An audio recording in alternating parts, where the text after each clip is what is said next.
Guys, welcome back. We are back in for a session today, obviously Aaron behind the camera. So today we are in for a push session, and basically what I want to run through today is if you were to program your own push session, how would you program it? Reasons why I put certain exercises in different places, how many chest exercises I'd put, how many delta exercises, how many tricep exercises. In terms of actually running a push-pull leg split, which we are, it's push-pull, rest, legs, rest. I can give each body part a lot more frequency, so it means I can hit chest, shoulders, triceps every like 5th day or 6th day. The same with pull, the same with legs, and it's anytime I get away from doing it and resort to a different split, I always end up resorting back to the original split that I always do. Push today, I'll run you through it and we'll see what you can take from it.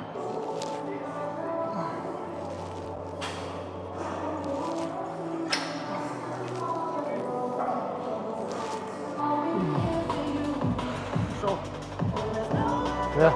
I'll let the scam come around forward. Oh yeah, That's yeah. it, there. Yeah. Pause and drag. Do you know what I mean? Yeah. That we can wrap it round and over. More range. That wrist aligned with the... Yeah. Oh yeah, yeah, yeah. bit there, that's Yeah.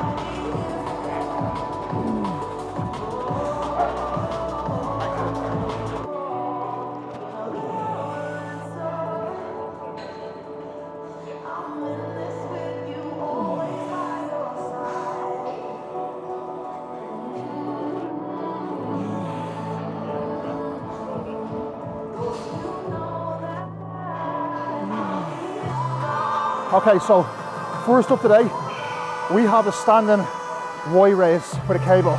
Now, basically, at the start of the push session, personally, for myself, I like to have some sort of side delt raise. So that'd be a dumbbell, a line cuff raise, a Y raise. I feel like going into your pressing movements, it doesn't necessarily take away from their movements. If anything, when I feel kind of full of blood around here and warmed up, I feel like my pressing is kind of a bit stronger. So I'm able to put everything into them side delt movements at the start without actually taking away from my pressing work. So for me, it's a win-win.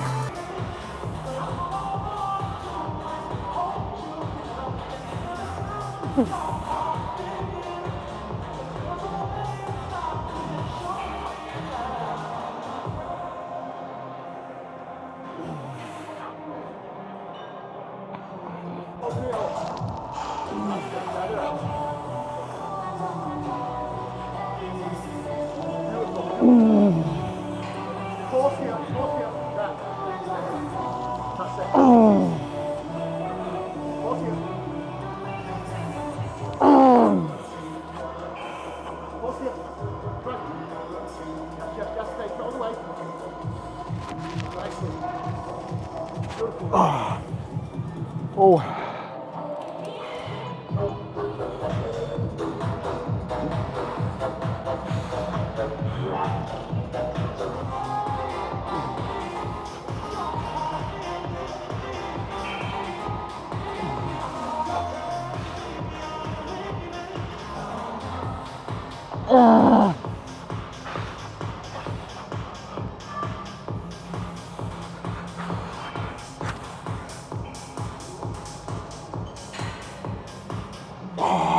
Second exercise today is an incline press, okay?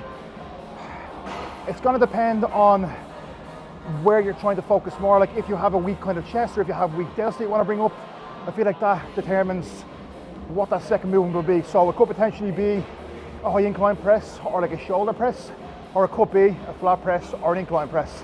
I feel like personally, incline, I think most people don't have crazy big upper chests. So I feel like if you start with upper chest movements, it's going to target your whole chest as well. So personally, I think when you're strongest in your session, you know, that second exercise in, I think that's when an upper chest and incline movements would suit perfectly. So today we have the flex leverage press.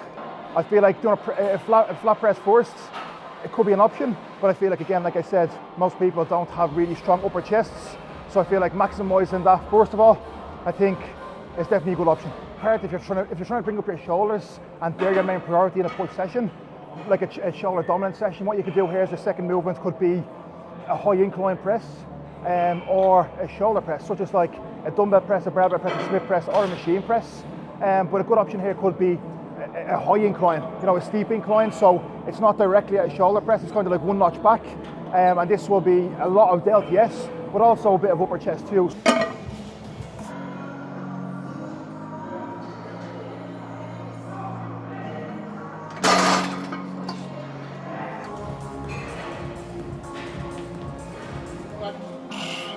Three, two, yeah, my bar, yeah.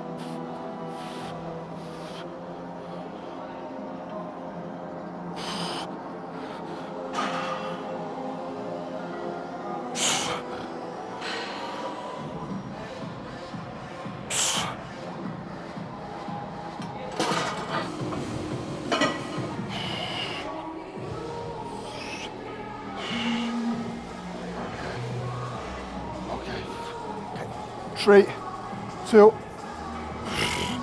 Okay, my bar. Yep. Let's go. Oh. Oh. Come on, easy.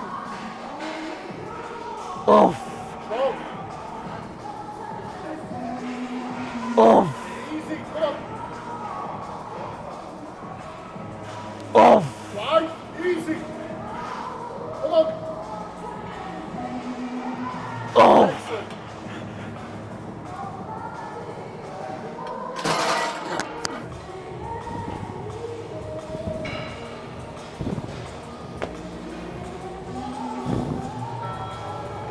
So in terms of the amounts of sets and even reps per exercise as well, I think personally, for me, for us, on our press and movements, we like a heavier set and a slightly higher rep set as well. So say for example, our first set in around 8 reps, and then a second set kind of aiming for 10 plus, kind of around 12 or so. I think any more than that on pressing for us, and we just do not recover from it. Like if we done a third set, it would be pointless. It would literally be, we wouldn't perform at our best. It would be just kind of like doing it for the sake of it. So for us, 2 really high quality sets on each of our presses, I think is perfect. If you can handle more, do more, but realistically, I think if you are doing them high quality, I personally, I don't know many people who can do 3 or 4 sets of pressing at really high quality and high intensity. With the likes of, let's say for example, like the Roy raise we've done at the beginning, we've done 3 sets there, okay? We know that because it's not, a big movement, we know we can get away with doing 3 sets there. We know we're gonna recover from it. We know it's not gonna take away from the rest of our session, and we know them 3 sets are gonna be of high quality. So them 3 sets, every one of them were as good as one another. So the same potentially with, a pec deck with another side raise, with arm work, potentially could get away with maybe 3 sets or more. Again, it's all gonna be person dependent in terms of what you can recover from. My bar now. Okay. Oh. Oh. Oh. Come on. Oh. Stay with me, come on. Oh. Oh, come on. Right. Complete that rep.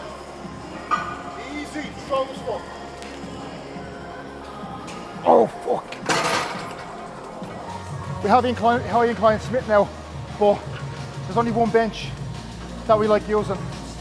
So benches make a difference. They feel different. The inclines are different as well. So I like to try to keep everything as consistent as possible within movements every session. So we'll just go get together a bench and use that one, the same one every time. So let's say for example, like we use a different bench. The incline may be like slightly lower or slightly higher, and that's going to make a difference in terms of the amount of reps, the weight we can do, them slight adjustments. So in order to standardize our progressions within movements, keeping things standard across the board, so the height of the bench you use, every little thing will just help you replicate that same environment of the movements every single time, and then keep them progressions standard across the board basically.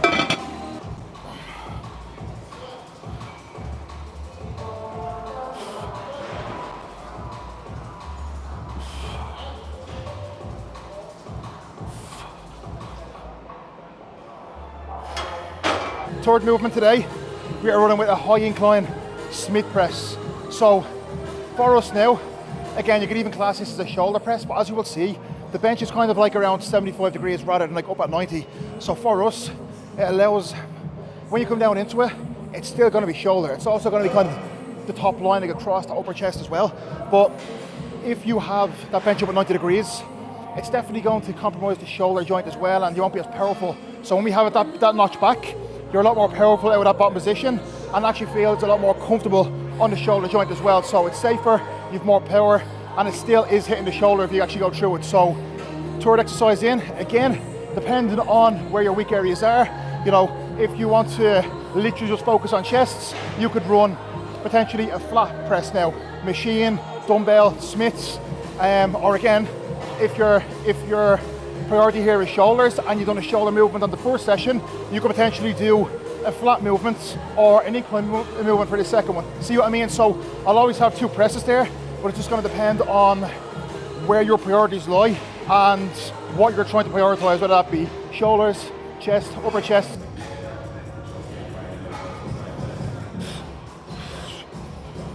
Okay. Oh. Oh.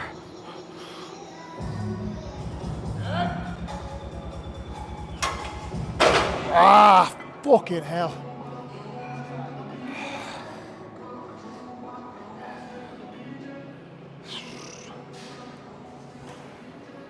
So with that, last week was 3 plates for 7. So I thought I was going to be able to hit 3 and a 2.5 for 6. But I only got 4 and a half basically. So with this, I didn't quite hit the rep range. I wanted 6 plus, but in this instance, what I will do is I'll write that down in the logbook and I'll move the fuck on. You know, I'm not going to go back in and try and make up for the reps that I lost here. That set is done. I'll mark that down. Next week, I'll keep it the same way and I'll hit that 6. But what I see some people do is if they don't hit that rep range, they may add an extra set in to actually do a set with their actual rep range. There's no need. All that's going to do is dig into recovery even more. So maximize that second set, move on, and then come back next week and smash it.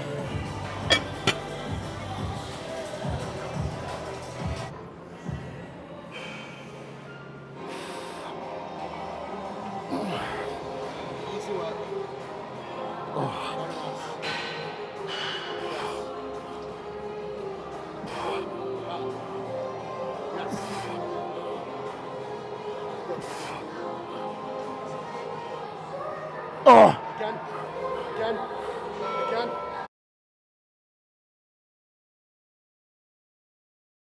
Fuck yeah. Let's go back.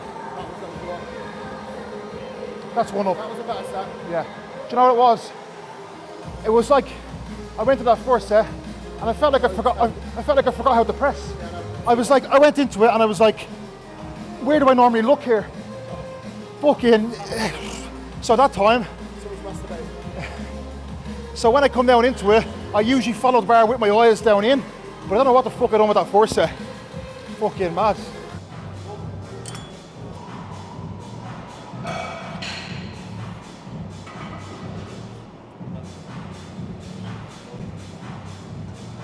So fourth movement for this push session is a dip, a machine dip for us today. So, you know, it's going to be tricep dominance, tricep focused. Again, a dip is going to, you know, hit front delts, chest, everything, but kind of tricep biased. So you could use an actual, you know, normal dip. You could use even a close grip Smiths, even some sort of tricep press. But for us today, it's a prime dip. And again, we're trying to give kind of each press, you know, kind of prioritize each body part. So like I said, there's nothing here that we're trying to kind of prioritize. So we don't have like two chest presses, or we don't have like 2 shoulder presses for us. We have an incline chest, a high incline, which is going to be mainly shoulders, and then we have a dip for triceps as well. So a compound for each one.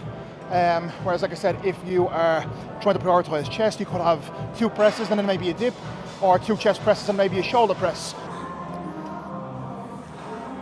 3, 2, 3, 2, 1. My bad. Work. Yeah.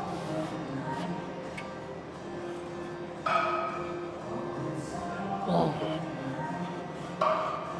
Strong. Oh. Come on.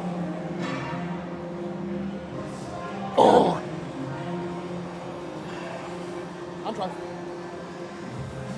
Take it all the way, take it all the way, all the way, all the way. Yes, yes, yes, yes. Excellent work.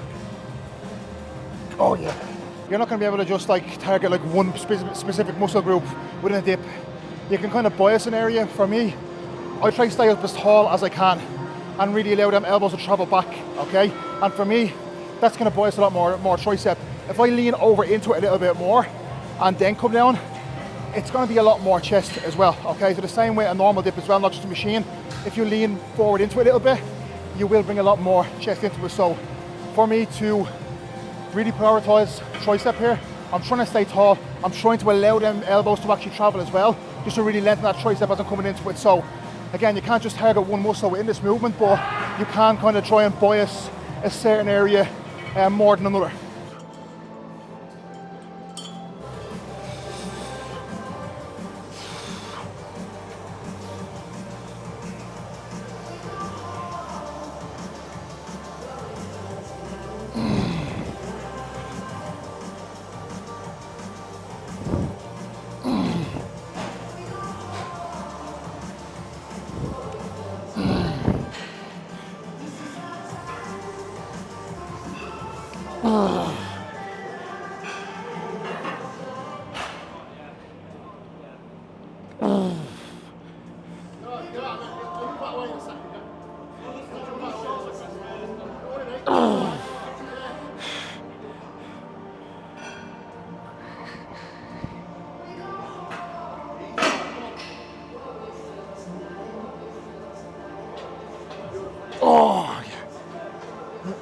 First isolation movement we're going to work with is a pec deck, so kind of a chest fly.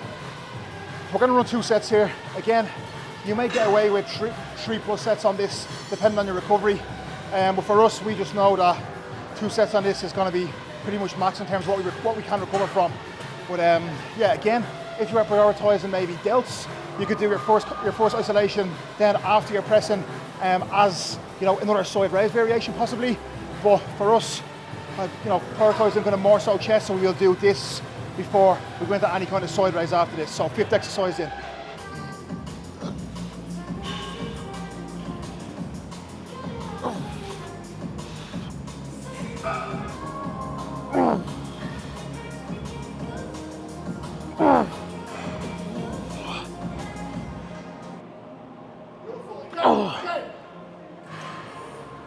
Okay, so after pec deck, 6 movements, we have machine lateral raise. Again, if you're doing another, shoulder isolation here, again, you can use anything you want. You can use a machine, you can use a dumbbell, you can use a cuff, whatever you kind of prefer here. But for us, we're using the prime side lateral machine, and again, this is going to be our kind of second shoulder isolation. I know we done it at the start as well, but again, for us in particular, our shoulders can handle a lot of volume in terms of like lateral raises, and they recover extremely well. So why not, do a second isolation here after our pressing in particular. So on this, we'll actually run 3 sets.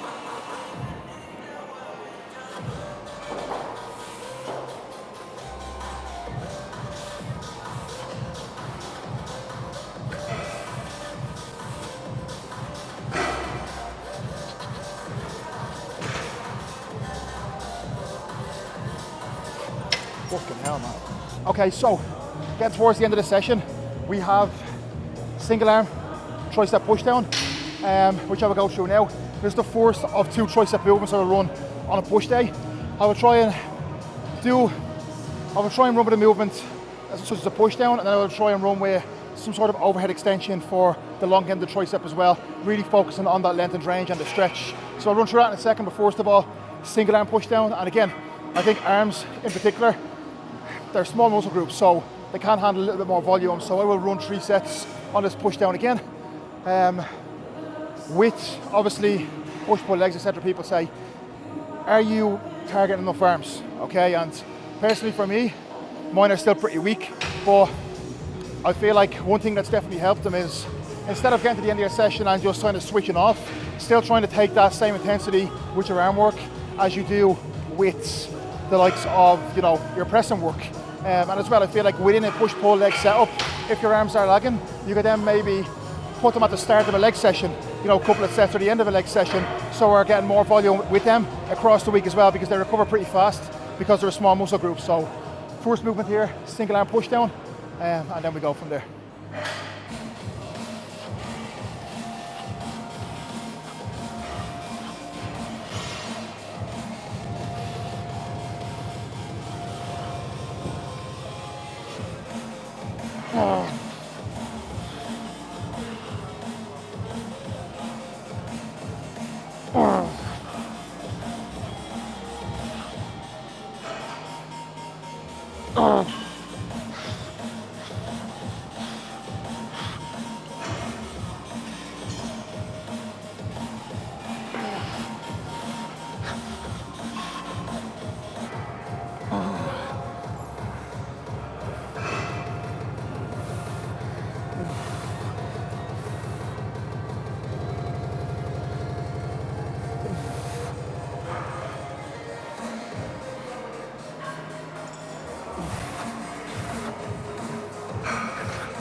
Okay, so the last movement, another tricep movement, like I said, it's going to be an overhead extension.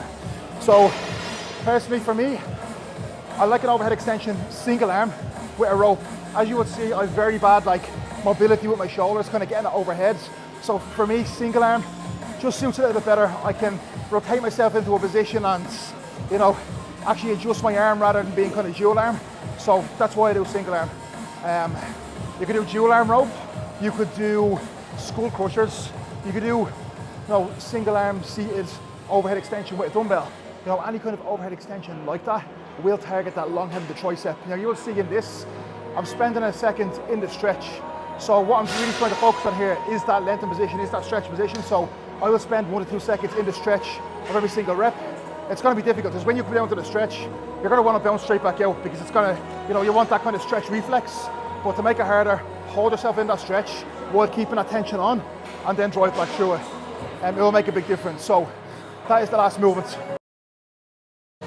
So that is how we personally structure a push session, okay? Again, that's what we're doing at the moment. That's what I personally, prefer. Even with clients, I like having basically your 3 compounds, okay? Whether that may be split to whatever we're trying to prioritize body parts wise. So like I said, a couple of shoulder presses, a couple of chest presses, depending on what muscle group we're trying to prioritize within that session.